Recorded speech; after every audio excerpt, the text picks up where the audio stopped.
Hello to all members of SUG Chennai. Good morning, good afternoon, and good evening.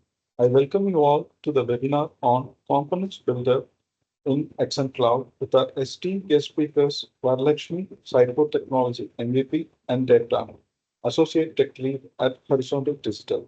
I thank you all for joining us in this exciting webinar, and I thank Varalakshmi and Debtanu for accepting to share their expertise and taking time out of their busy schedule. Now, let's delve into this webinar on Excel Cloud's component builder. The stage is all yours.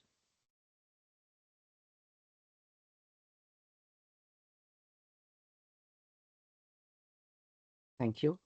Hello everyone. Today we will be presenting on component builder, how to create a component using the component builder in XM Cloud. First of all, I'd like to thank SUG Chennai Group for hosting us and giving us the opportunity to present.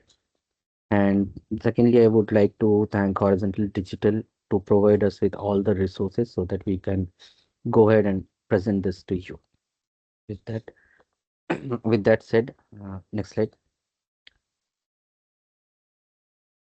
Myself, Debtanu Biswas. I am associate lead at Horizontal Digital. I have 9+ years of experience in Sitecore various technologies. Currently, I am working as a in Sitecore XM Cloud along with Sitecore Search implementation. I'm also XM Cloud certified.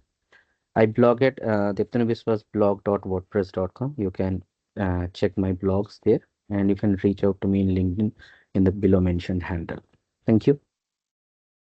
Hello everyone, myself Varalakshmi MD and I am Sitecore Technology MVP 2024. I work as an DX engineer at Horizontal Digital and I am Sitecore certified 10 and also XM Cloud and I have 5 years of experience and I blog at vinsitecore.wordpress.com and you can reach out to me in the LinkedIn handle here.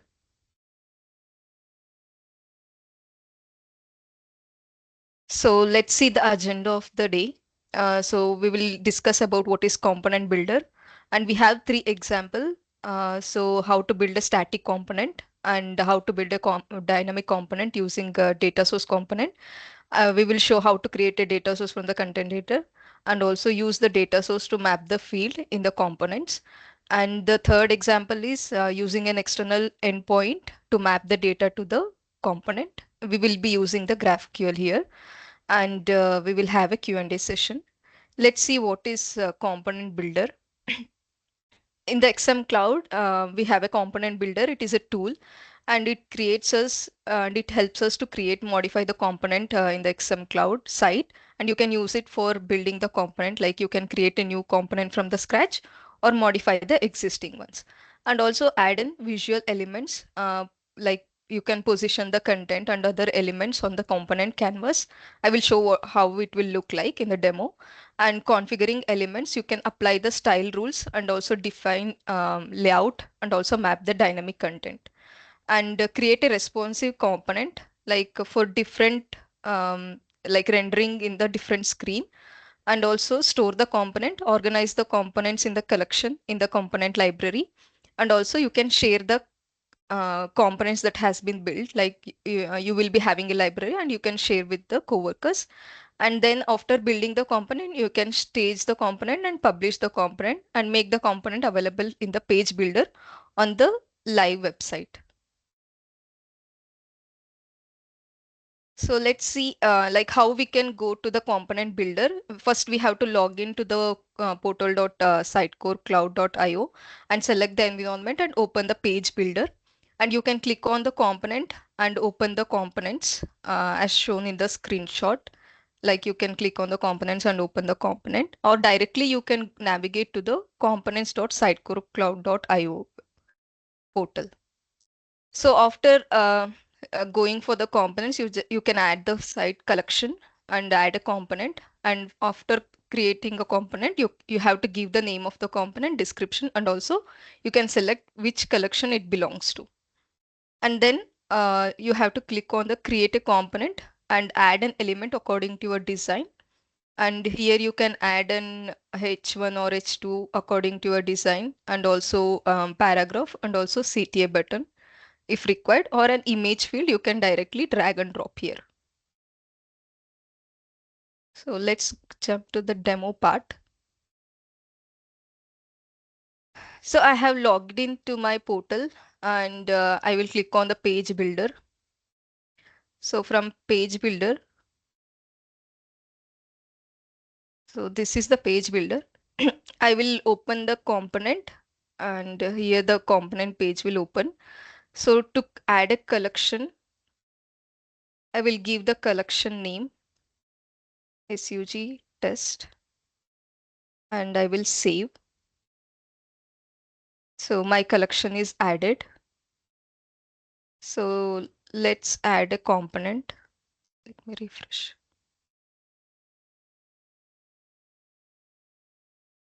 So I got a collection. Now I will add a component. So I will give the name as SUG demo and description as site core user group. And this is my collection name. So then I will save this. So component is added. Let's click to start editing.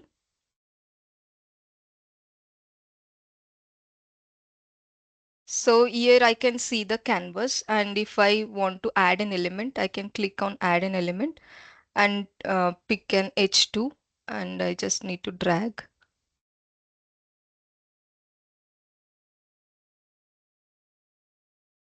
This is my heading. And if I want to add one more paragraph as a description box, I can add that as well. And it comes as a text element. You can change accordingly, like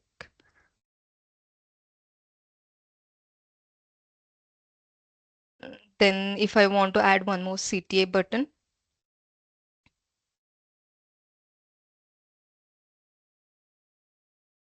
so this is the CTA button. So after adding the element according to my style, I just need to stage this and publish. So this will be available in the live site. So what I will do is I will go to my pages here for the site that I have added. So this is the about page. Here I will go to the component. I should have SUG test.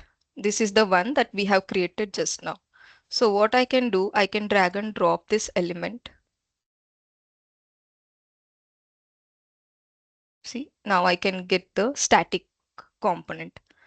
So actually this is not the use case for all the sites. So what we have to do is we have to create a data source for dynamic building. So that will be carried forward by Debtanu.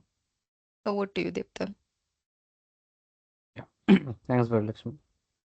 So as we know, Sitecore gives us reusable components, right? So every time a static component with static data is not the scenario which we want. So what we want to do is drive this content via a data source. So for that, to create a data source component, which will be derived from the Sitecore content editor, what we need to do is open content editor. Then we need to create a template, which we will be using as our data source template, and add the template in the settings. The settings section of our website, there's a field called FIAS component data source templates. So there we need to tag that template, data source template, which we have created. So once we have done that, we need to create the data source items. So under the data folder, or we can use the local data also, but we need to create the data items so that we can tag it. So once we have done these things, the template, data source template will be automatically appearing in the data sources section of the components builder. I'll show you how we can do it. And next is now we create the same steps, whatever we have seen in the first step as shown by Varalakshmi, right? We arrange our HTML, how we can do it. And then we have to map those data. So if you click, there will be a field called static or mapped. So we'll have to map accordingly, like H1 should go to the headline and the description should go to the description. anchor should go to the href or text and like this. So let's see how we can achieve this. So for that reason, first we need to come to the content editor. We need to create a template. So I have already created a template. So it will be under feature training. So I have structured this in this way, where we have this folder and we have this SUG promo template. So what this promo template is having, it is having a 4 fields: headline, description, image, and link. Okay.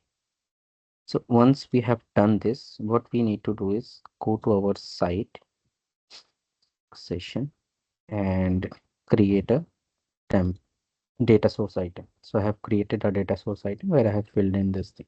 So promote training, title, description, we have an image and we have a link. Now what we need to do is we need to come to the settings section, find our field FE. So this is the field FIAS component data source template. Before that, I'll show you once here in the components and data sources section. We don't have anything called SUG promo. Now, once I tag it here, feature training, we save it and let's refresh this page. So we can see the SUG promo has already come data source. So this has promo link, promo image, and other fields also, which it's just a sample. So now let's come to the component section. I'm using this SUG test collection only. I'll add a component, SUG data source. So let's add a description. This component fetches data from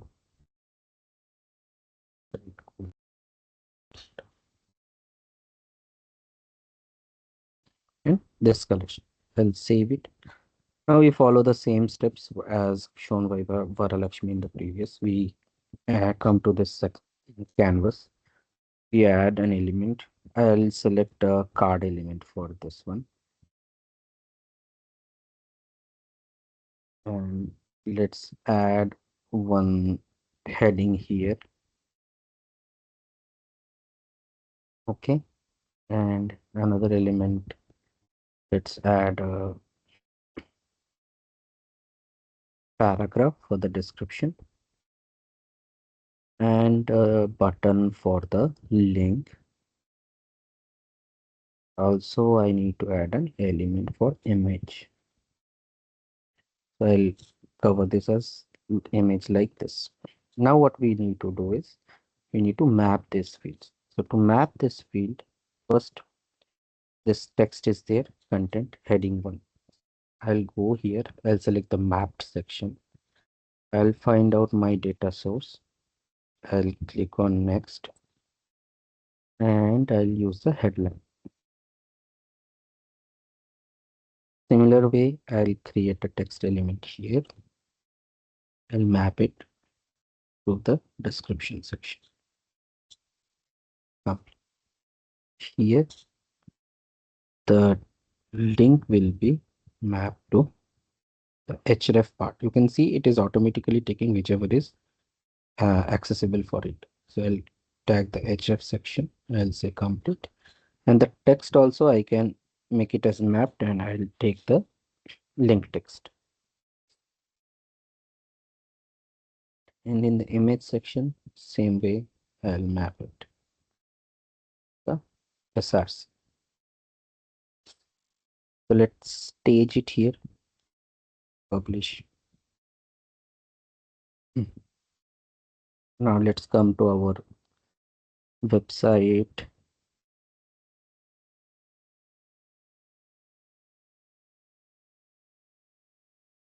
Now let's go to the component collection. Here we have the SUG data source. I'll just add it here in the last. And it will ask me to select a data source. So I have selected this one in the data folder, SUG promo. So property, I'll assign this.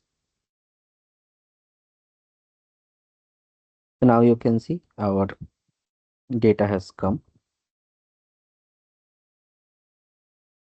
So we can just publish this and it will be available in the Vercel link.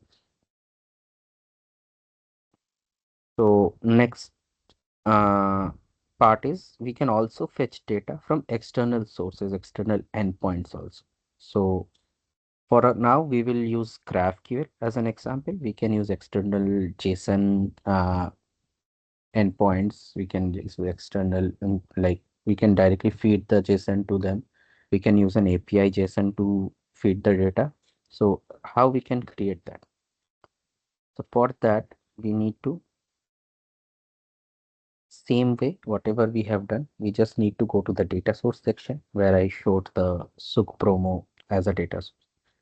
So there in that section, we will add a new data source, and in the sample data section, we will give the select the fetch from GraphQL endpoint. And in the retrieve data section, we will give the API key, whatever API key we are using for the GraphQL. And so under the body section, we give the GraphQL query, and in the variable section, we are giving any variables if necessary. And we click on fetch to retrieve a sample JSON object and then follow the steps like how we can map the field. Same steps we will follow. So let's jump onto that section. So as we know, we first need to go to the data source section, add a data source, give a name like SUG demo GQL.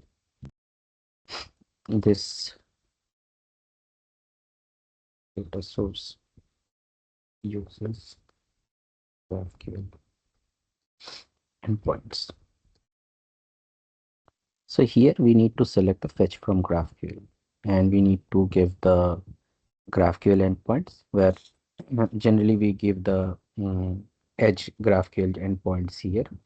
In the header section, we need to add the API key here like sc underscore API key, and we add the value here, and we give the endpoint here. In the body section, we give the query and the variables and click on it. So here I have already created one, so I'll not create another because I cannot share the API keys. So here I can show you. This is the endpoint, what we are using. And we are using a sample query for the same data source SUG promo. And I'm just using the headline and the description fields. And here I have not using any variables, but we can pass the variables here and then click on fetch. So once I click on fetch, it will show me a sample JSON structure like this, where we have headline JSON value and value, description JSON value and value. So let's come here and in the component section again, let's add a component SUG GQL demo. This component is data from GQL endpoints. And see. Now let's click start to editing. Now let me add a block, and then inside that block I select an H4 element, and also I select a paragraph element. Okay, so let's divide this, indent it, and a spacer here. Just I want to go to the paragraph only. I will style it later. So now we need to map it. So here we need to select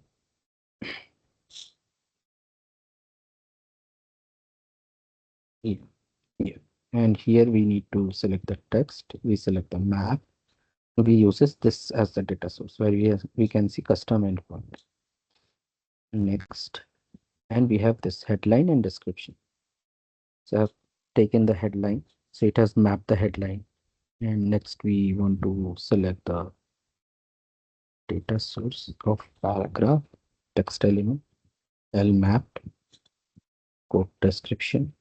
So now let's stage this component, publish. So once we have published, it will not immediately come in this one. We need to reload this page.